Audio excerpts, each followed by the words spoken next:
Hello everyone and welcome back to World War II with Natty B. I am your host, Natty B. Today we're going to be unpacking the end of World War II as it has just come to a close with the bombings in Hiroshima and Nagasaki. Today we have a few different guests. One of them is the guy that actually made the atom bomb. The other one is the Secretary of War that actually, made the order to drop the bombs.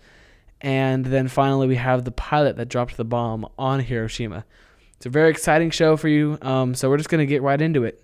So our first guest on the show today is Robert J. Oppenheimer. This is the man that made the atom bomb. He's going to try to explain to me how that works and just, part of why he did it.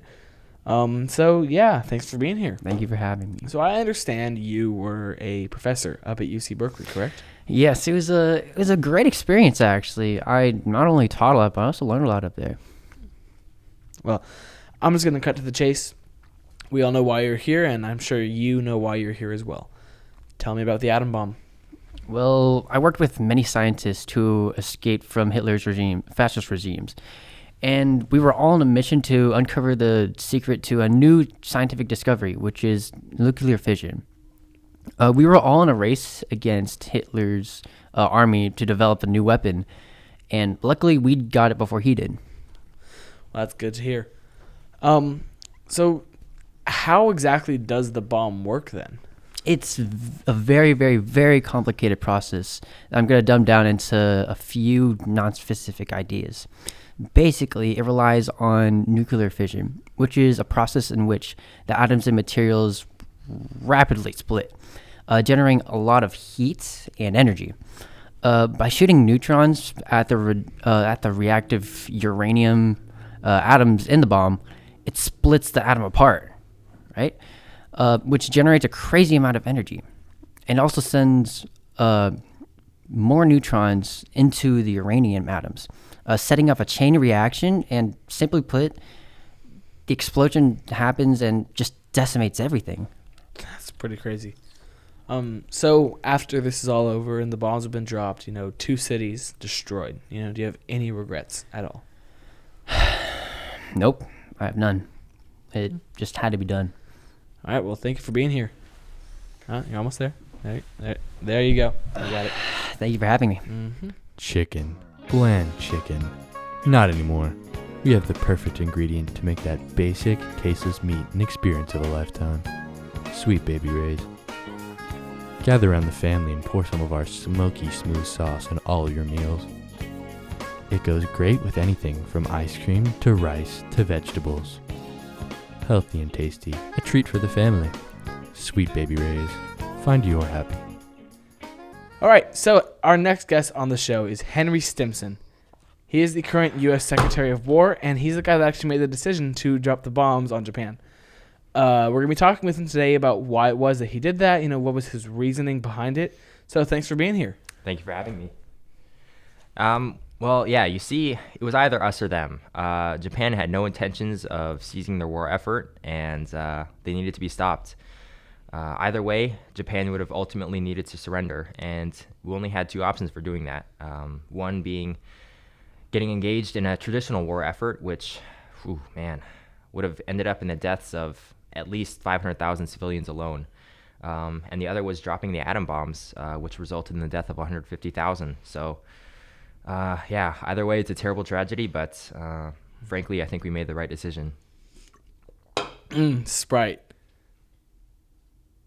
So I got one more question for you. Just, do you have any regret from this decision? Yeah, it's a good question. Either way, again, it's a really hard choice to make, but I think I can sleep at night knowing that we did the right thing and not having any regrets. All right, cool. Thank you for being here. Thank you. Tired of basic white Vans? Do you wish that your shoes had more holes? Are your feet constantly gasping for air? Well, try out our all-new Crocs. Your toes will finally be able to breathe again. They're so comfortable, even vegan history teachers will love them. Crocs, the choice of a new generation. All right, folks, our last guest on today's show is Paul Tibbets Jr. Can I call you Tibby? Yeah, I'll let that one slide. All right, so Tibby here is the man that actually flew the B-29 that dropped the atom bomb on Hiroshima. So We're going to be talking with him about a variety of different things, so we're just going to get into it. Thanks for being here. Yeah, thank you for inviting me. It's a great opportunity. So let's start with some stuff about you. You're Yeah. from where are you from again? Illinois. I grew up there for about 8 years, and then my family moved to Florida, where I then attended the University of Florida, but I transferred back into the University of Cincinnati, and then I joined the Air Corps right out of college. All right. So I take it you're a pretty athletic guy. Did you play a lot of sports in high school or in middle school? Yeah, but I wasn't great at it. I wasn't like separated from all the other kids. I was okay. I was out there because everybody did it, and I was out there to have fun with my friends. So That's a good reason. So flying, how long has that sort of been like a thing for you? well, I joined the Air Corps right out of college as soon as I could. But my earliest memory is going to the county fair when I was little with my mom and begging to get in the cockpit for like their like a advertisement type thing. And my mom paid the $1 fee to let me hop up in there, and it's been downhill ever since. All right. So the atom bomb, it's probably the craziest, invention that we've ever seen, just seeing what it can do and that you got to work with that. How was it, working with that, flying it, how, were you scared in the flight, transporting it? I mean, that thing, if one little thing was off, you guys would all be blown to pieces. Yeah, but you got to trust your engineers and your chemists at that point, that they know what they're doing, that they've designed this thing. But it to me it didn't look much different from a regular bomb, and but the result was different. It was very destructive and very deadly, but it's sad to think about when you go back because you killed so many people, but it was a pretty normal flight. You go through all your routines, your checks, and all that kind of stuff, and but it was definitely a little scary because anything could go wrong on any flight. Absolutely. But that one more than others, you knew how the magnitude of the mission, so So just to reiterate, you were flying a B-29, correct? Correct. All right. So you've flown a lot of those, I take it? Yeah, I've flown a fair amount. The training missions, regular missions. It's a plane that is pretty common. All right. So did you with your specific one? I know your plane itself is actually pretty special to you. It's named after your mom and whatnot. Yep. But did you actually have any work on the plane itself, putting it together, anything like that?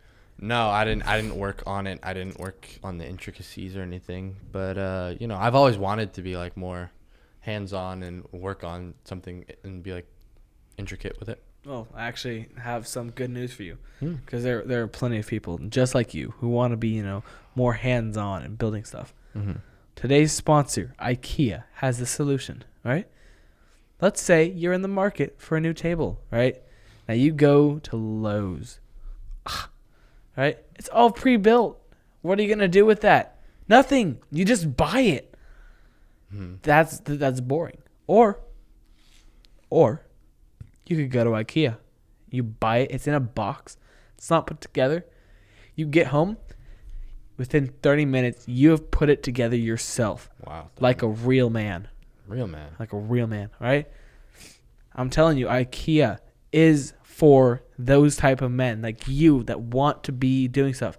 Now, let's say you and your family, right? You just moved into your new house. You need some furniture, right? So you guys go on a little family trip. IKEA has a daycare. A whole daycare to watch your kids while you're there, right? Our floors are designed so that your wife will be just infatuated with all that we offer. It's like a labyrinth that walks past every single, piece of furniture and, rugs and, bath towels and kitchen stuff that we sell, right? Everything, right? But what about you? At your normal Target, you'll be stuck in the parking lot in your car. You'll be bored. You don't know what you're going to do, right? At a Walmart, maybe you'll have some other guys in the parking lot, whose wives are also stuck in the store, right? Maybe you guys have a little bit of a, tailgate, party or something like that, right? Oh, yeah. But like you get tired of that because it's not classy. Not classic. That's the biggest thing. Well, IKEA's got the solution for that too. You know, you and your guys, you get in your 3-piece suits. All right, you walk in there. You know, linked arms and everything. Of course. IKEA has a state-of-the-art cafeteria. Yeah, state-of-the-art. I'm telling you, I mean, like the Swedish meatballs, you got the hot dogs, you got the soft serve, you got the fresh baked pastries, you got the pizza, you got everything, right? Now, IKEA, I'm telling you, IKEA has it all. It has what you need, right?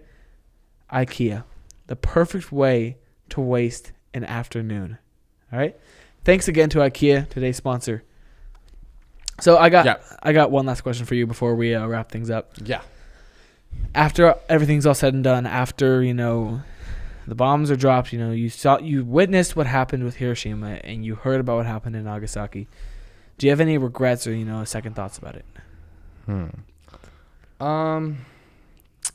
You try not to as a soldier because you try and keep that respect and trust in the higher ups, that they know what they're doing, that they are doing what's best for everyone, that they have everyone's best interests at heart, and that they're keeping you safe and making the best decisions. So you follow orders because that's what good soldiers do, and you know, you go along with it. But it's definitely interesting to think about how destructive that bomb was and how many people it killed, and the repercussions are definitely on your mind. It gives you a little bit of the PTSD. Yeah. It gives you a little bit of that, but you know, you live with it and you move on, because that's what we did, and this is where we drew the line. This is where we stopped, and we showed our power to the world, and thankfully and hopefully that ended it all, and you know, yeah, in summary, I try not to think about the morality of it, I guess. All right, so you guys, you know, it's a tricky subject, you know, what with the Atom Project, I think? Yes. Which that actually does remind me. So, you know, he's talking about, as you know, the ATOM, as in like atom bomb. But there's also the Atom Project, ADAM, now available to stream on Netflix, starring Ryan Reynolds. So, you know, you should check that out. But just for the folks who have it here, you know, the Atom Project, the severity of it, all that stuff, all brought to you by Tibby himself, right? This is stuff that you only see. You only get this on World War II with Natty B. Thanks again for being here. Yes, thank you for inviting me. Once again, thank you all for tuning in to World War II with Natty B. I am your host, Natty B.